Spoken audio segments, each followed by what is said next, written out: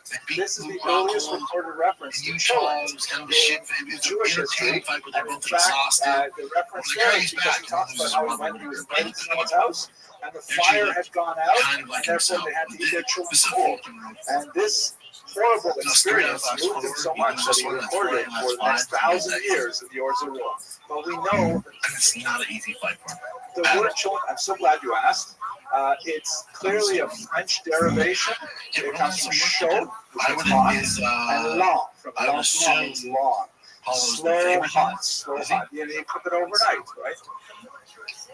I can't believe we have Vittoria and Ben Shula Allen and freaking oh, prelims. that's pretty good. Yeah, after Shula. Yeah, So they have also like Kiddush Klubba, or it's only like okay. Shula and Paula's a plus 200, but so on the left is over 2.5 rounds or okay. under 2.5 He rounds. also has discussions Right of like his impressions of synagogue before. He writes about how he remembers a particular synagogue he used to go to that had drawings of birds and fishes and trees and stuff. And he disapproves. Minus 125. That's where That's right. So it's indicative of kind of like the independence of individual congregations and his halakhic impact on them, and we can see how certain practices have evolved as a result of his observations.